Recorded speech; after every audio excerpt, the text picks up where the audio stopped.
So bakit nga ba kumikita ako dun sa mga bagong NFT games? Let's go! So ito na guys, magsusummon na tayo ng 16. Free summon lang ito guys. Tingnan natin kung swerte tayo. So ayan, first summon natin, fragment. So kailangan yung nakukuha natin dito yung soul. Mga ganito guys, yan, swerte. Nakakuha tayo ng isang soul. Si Glinda. Okay, retry ulit natin. Sana makadalawa tayo para okay na okay. Parang Clash of Clans nga pala itong game na to guys. So para siyang Clash of Clans, tapos meron din siyang RPG na game. Papakita ko lahat yung gameplay nito guys mamaya. So yan, open ulit natin. Fragment lang ulit yan, malas pag ganyan. Open natin to, retry ulit. Summon. Skip na natin yan. At sayang, akala ko soul na yun. So open ulit, skip, open natin to, retry, summon, skip natin hanggang sa makakuha tayo ng soul, yung parang kanina, yung buo na siya, hindi na kailangan buuin. So sana makakuha tayo. Ito, epic. So nakakuha tayo ng isang epic guys. Pero ang masaya pa dito, meron pa tayong mga free summons. So yan, retry ulit natin, kuha pa tayo, may 6 pa tayo. Abangan nyo mamaya guys kasi re-review natin yung game nito. So meron siyang RPG at meron din siyang game na parang Clash of Clans. Maganda ito guys, hindi siya nakaka-boring. Retry ulit natin. Ayan, sana makakuha pa tayo ng soul. Okay. Okay, hindi siya soul. Skip. Yan, tignan natin. Hindi pa rin, malas, minamalas na. So dalawa lang yung maximum na nakuha natin na soul na character. So ibig sabihin yun lang yung playable. Itong mga to kailangan pa nating buuin, yung mga fragment na yan. And sana meron pa. Open natin to. Ayun, 3 guys. 3 yung nakuha natin. Napakaswerte natin. Usually kasi isa lang or minsan pag minamalas wala pa tayong makukuha dun sa mga free na summon. So swerte tayo dito sa account na to guys.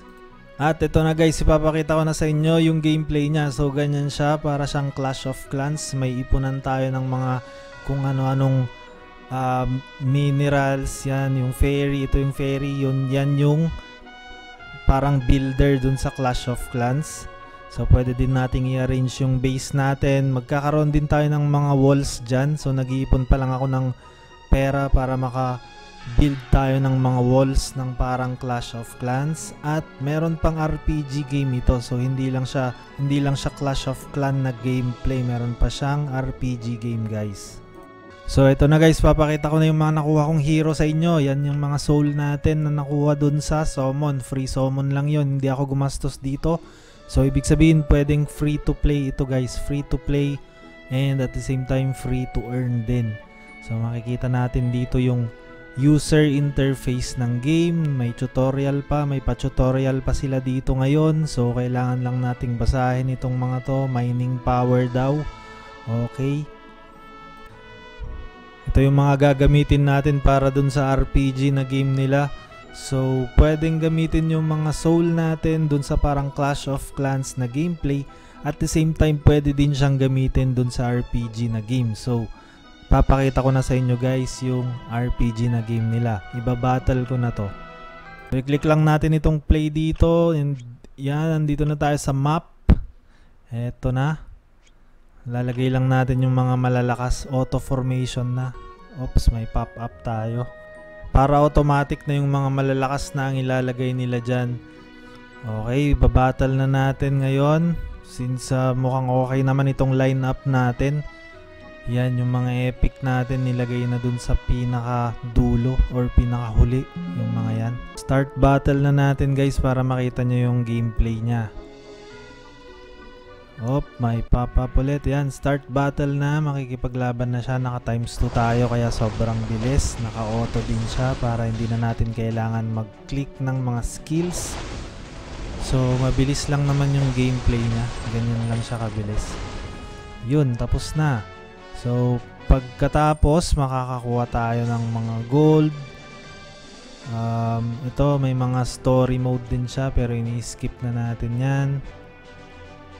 Yun, may nakuha tayong monster. May bago tayong monster. Itong monster na to guys, magagamit natin siya dun sa Clash of Clans na gameplay. Red Mask Archer.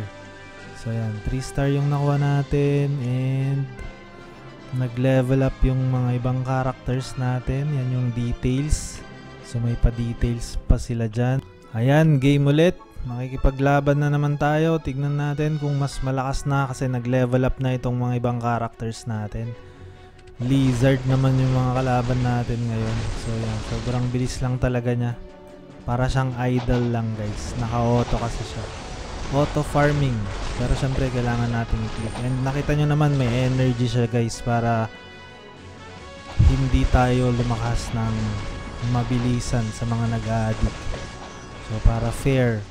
Kailangan talaga ng energy ng mga games na to since play to earn nga siya. Yan yung story mode. Si Cervantes ang MVP. Laging MVP itong Cervantes na to. Feeling ko malakas tong character na to. So hindi siya epic pero siya yung parang pinakamalakas dito sa lineup natin. Or mas mataas siguro yung level niya. Select stage ulit tayo. And yan, start game ulit. Pa-level up lang tayo dito guys ng pa-level up. Hanggang sa lumakas itong mga characters natin. Okay, so bali yan lang yung gagawin natin dito guys. Very easy na game. Eto mga lizard. Pumatay lang kayo ng mga lizard dito guys. At magle-level up na yung mga characters natin dito. Okay, yan na. Yung download link nga pala nito guys nasa description box. So nasa Wimix siya. Doon natin siya pwedeng laruin. Yung Wimix guys, doon natin na-download dati yung Mir M, Mir 4, yung mga ganong klaseng game, mga Korean games. So kung gusto niya akong sabayan dito sa game na to at kung gusto nyong mag-play to earn habang nag-e-enjoy dito sa game na to guys, download nyo na siya sa Wimix browser. Oo nga pala, hindi pa available yung Clash of Clans na gameplay niya. So kailangan nating hintayin yun muna. And mag-enjoy talaga tayo dun sa tingin ko dun sa Clash of Clans na gameplay niya. And habang nagpapa-level up tayo dito, let's go! Hi guys, in this video pag-uusapan natin itong Bybit. So yan, ginagawa ko nga pala dito guys para magkaroon tayo ng extra income is nagka-copy trading tayo. So itong copy trading guys, ginagamit ito ng mga bagong traders, yung mga hindi pa masyadong experience sa trading. Kaya naman ikakopy lang natin yung mga trades nitong top 1. So meron siyang gold badge, makikita nyo dyan yung corona niya, gold. Kaya naman ikakopy natin kasi maganda yung metrics niya guys. Kung makikita nyo dito, 7 days niya 33.85%, 90 days niya is 553.70%, and yung 30 days niya is 26.27%. Kaya naman yan yung ikakopy natin. So click lang natin yung copy guys, tapos lalagay natin dito 50 USDT. Yan. So meron tayong 320 USDT dito. O nga pala, sa mga wala pang puhunan dyan, mag KYC lang kayo dito kasi nakuha ko lang yung 20 USDT dito guys sa KYC. So yan, task completed sabi dyan. And kung pupunta kayo dito sa view task history, yan, verification, yun, in-airdrop lang sa akin yan guys, 1,100 pesos din yan. Free yan guys, para lang makapag-start tayo dito sa copy trading ng Bybit. So back muna tayo, back, tapos punta na ulit tayo dito sa copy trading. Click lang natin tong icon na to. And makikita na natin dito guys yung ikakopy natin. Ito si Crypto Andrew. Mapapansin nyo dyan, experienced trader na talaga tong si Andrew guys. Kaya naman siya yung ikakopy natin. 7 days niya, 33.85%, 553% yung 90 days niya. 30 days niya is 26.27. Pwede na din yan. Copy lang natin. Tapos lagay natin dito 50 USDT. Naka-smart copy tayo guys. So kahit anong tatalpakan nito, makakopya natin lahat yan. Sabi dito, let master traders manage your portfolio risk with fixed ratio and optimized entry timing. Recommended to traders new to copy trading. So kaya naman yan yung gagamitin natin, smart copy. Meron din namang option dito na advanced copy mode. It will set a fixed order cost for each copy trade, not recommended for traders new to copy trading. So hindi recommended yan sa mga bago. Yung copy stop loss naman natin, USDT or percentage yung pwede dito. So by USDT tayo. So mag-i-stop siya kapag natalo na tayo ng $20. So 30 yung ilalagay natin dito para mag-stop siya kapag talo na tayo ng $20. Para hindi ganun kasakit yung matatalo sa atin. So click na natin yung I have read and agreed by Bitcopy Trading Agreement. So i-click natin yan. Tapos click natin yung copy now. So ganun lang guys, very easy yun. Kinopy na niya.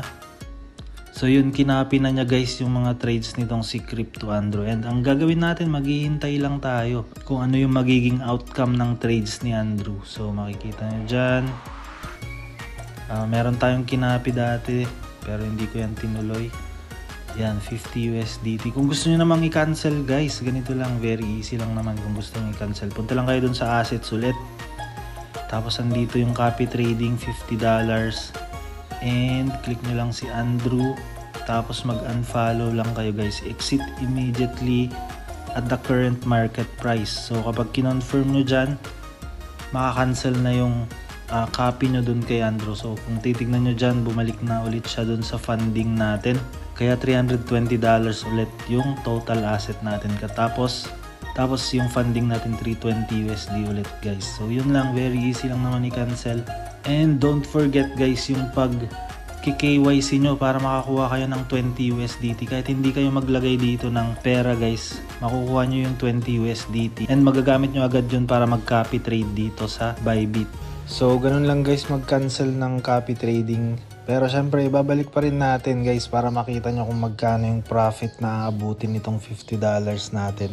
Copy ulit natin si CryptoAndrew and lalagay ulit natin yung $50 dito. Tapos yung stop loss natin $30 pa rin. And yan, click lang natin yung I have read and agreed, copy now. Pagka click nyo ng copy now, pwede na siya guys. Ifa-follow na niya yung mga trades ni CryptoAndrew. Bahala na siya guys. So kahit baguhan lang tayo, tignan nyo naman kung gaano kadali. Basta yun lang yung technique guys, i-follow nyo lang yung sa tingin nyo na trader or master trader na katiwa-tiwala, yung mataas ang win rate. So i-click ulit natin yung copy trading para i-check na natin lahat ng mga traders dito. So kung makikita nyo dyan, 3.95% na yung panalo nitong CryptoAndrew na to. Kanina red yan. So ibig sabihin magaling talaga yan guys. Pero syempre kahit gaano naman kagaling, meron pa rin mga losses to. Titignan natin yung mga losses niya guys. So andito na tayo sa profile niya. ROI niya ngayon 33.85%. Masters PNL niya is 393.19. Yung followers PNL niya guys, makikita nyo dyan, ang laki, 3,410. So andito yung losses and wins niya for the past 90 days. 95 yung wins niya. And meron siyang losses dito na 51. So hindi 100% na magsasucceed talaga tayo dito sa trading. Pero yun nga lang, medyo mataas-taas guys yung chance. And ito naman yung mga pairs kung saan siya nakikitrade. Yung Uni, INJ, BTC, Blur, tsaka yung others niya 21%. Pero yun yung mga pinakamalaking pair niya guys, yung mga nasa taas. Tapos puro long siya, kung makikita nyo dyan, puro long yung ginagawa niyang trades. So yun lang guys, marami pang klaseng trading option dito. Meron tayong trading bot, may invite friends. Ito nga pala guys, kung gusto nyong mag-affiliate program dito, pwede kayong mag-invite ng mga kaibigan nyo.